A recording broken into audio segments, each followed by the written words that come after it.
No, Steph is a legend. He's great. He's elite. We expect that out of him. No matter how much time he misses, we expect that out of himself. So, when somebody's as consistent as he is, no matter missed time, in between games when he was hurt, he was putting in the major work. So, no, when great players like that, leave the game from an injury and come back, I expect him to be who he is. And, he was great. We're expecting the same thing, but I'm not saying it's guaranteed to happen. But he puts in the work and prepares himself right to be put in those positions. So, when he comes out, and he plays well, it's not a surprise to me at all. What other players have you seen that have been able to do that? You talk about his performance in Memphis earlier this season in Portland. What players have you seen that have been a long layover and consistently gone back, like not missing the beat? Around the league? Yeah. How hard is it to do that? It's when you get to be an elite player, it's about consistency and it's about the work you put in every single day. You don't see it a lot, when you just come to games and you don't see after practices, before practices. Well, with us, you kind of see it, but with a guy like Steph, I've seen it with Russell, I've seen it with James Harden before. After a long layoff, they're not just chilling when they're injured, just sitting around. Waiting for their injury to heal, they're putting in work so they can be prepared when they get back. That's what great players do. So, it's about staying ready, staying mentally prepared, and a lot of great players have done that over time. What does Sean bring you guys, and how much does it help to be able to rely on his consistency in the playoffs? He's just bringing us a guy that can defend, that can exploit mismatches with his length on the offensive end, and I think just a guy that's experienced a lot, been a part of this group for a while, and knows what it takes to win a championship, and knows how hard it is to win a championship. So, just that experience definitely helps. His IQ is high, but he cares. That's a lethal combination. We got all those things I just named, and Sean has it all. What's his presence like in the locker room? Well, he's quiet. Everybody's just about quiet and reserved, except for Draymond. But for the most part, everybody is kind of, quiet and, speaks when they feel something is needed. And that's what Sean brings. That's what Andre, everybody from down the line, D West, Draymond, when he sees something, they speak up. And Sean's the same way. What's like an example of something Sean's spoken out on this season? So, he just pulls guys aside a lot. He's not addressing the group all the time. It's just encouraging guys when you see them doing well, lifting guys up when they had struggling for a few quarters or a possession or a few games.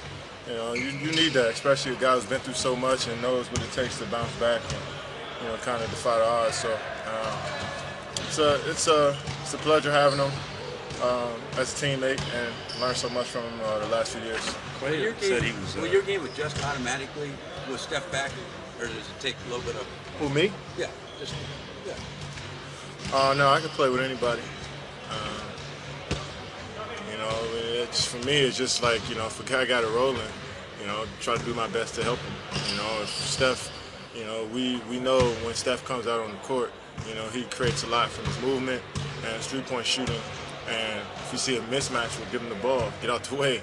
And I think just, removing your ego from a lot of situations helps you play with a lot of different guys. And when Steph comes back, he does the same thing when guys got it rolling, and we do the same thing for him.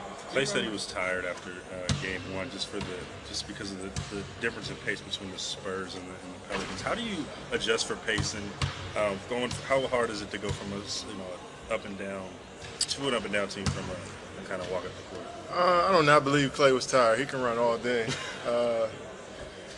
but it's just mentally it's just different. Just focusing in on a team that plays down through the low post and slows the game down in the half court versus a team who, even on makes, try to kick it ahead. So it's just like mentally your brain is everywhere, I think, more so than physically. And Clay is one of the most in shape guys I've ever been around. So I think it's just mentally just switching from a paint team to a perimeter team. I think that's probably what was exhausting. It was exhausting mentally for everybody on the court, not just us, but the Pelicans as well, because you got so many threats out on the court. You got to be locked in every single possession. So I think mentally it was exhausting, but it was kind of fun. It wasn't draining. It was just like you you're just on high for a few hours after the game because you're playing so fast and with great players all around the court. You have to go into it thinking like, yo, I'm gonna have to run a lot. Is it a mental thing that you kind of switch on like from one team to the next?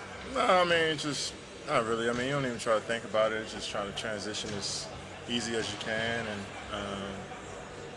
you just try to lock in on what the plan is and who you're guarding. And guys on our team been around the league for a long time, so it's just that adjustment is pretty easy when it comes to like, all right, we're playing one team one night and then a totally different team the next. Been in the league for so long, you can kind of adjust.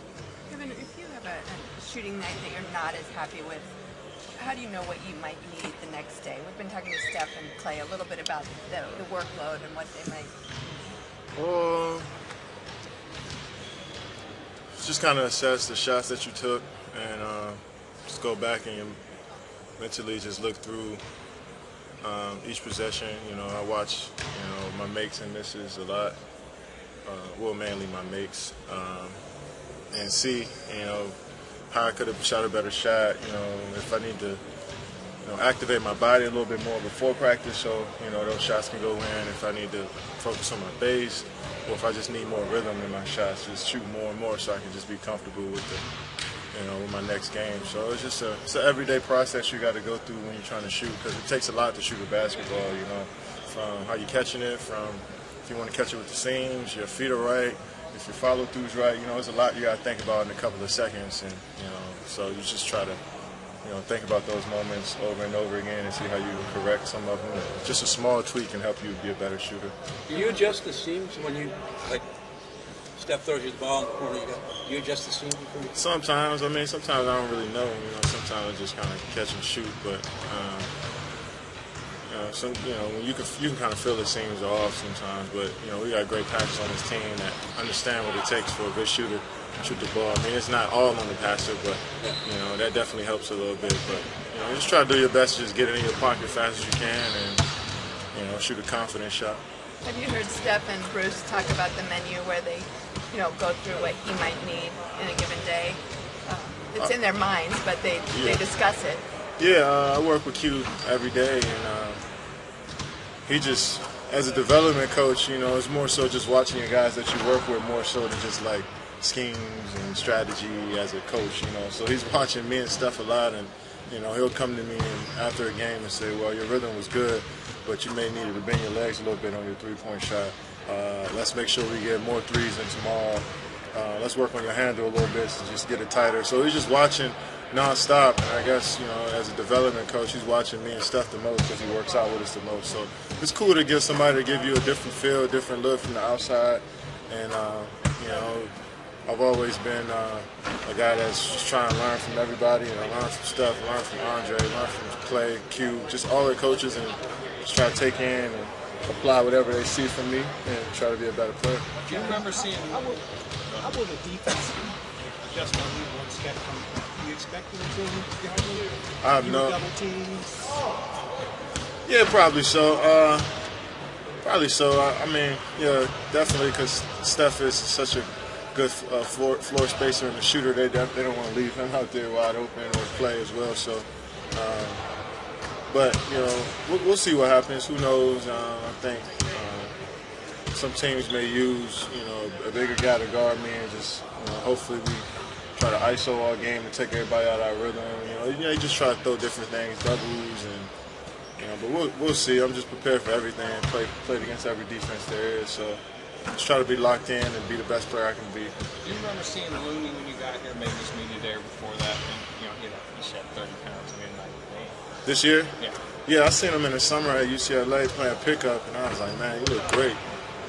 And I could just tell he lost so much weight. He was working all summer, and the guy that wants it, he's just ahead of his time as far as mentally and how he approaches the game, just as a true professional at 22 years old. Comes in here early every day, cares about the game, wants to get better, and is just playing hard every time he steps out on the floor. It's a joy to see his growth, especially over just a year. Did it just clap off the court at you at times, like, what that weight loss seemed to do to his game? Yeah, definitely when he catches it in the paint, he's more athletic to finish. Guarding guys on the perimeter, he's moving his feet better, and just rebounding the ball well, you know. So he's just going to continue to keep getting better, and it's on us as veterans and experienced guys to continue to keep encouraging him and pushing him to be the best he can be. And he's out on the court, keep trusting him with everything. And you know, he's been helping us, you know, to be a really, really good team when he's out on the floor. He gives us another, you know, style, a different way to play when he's out there. So I'm excited for him.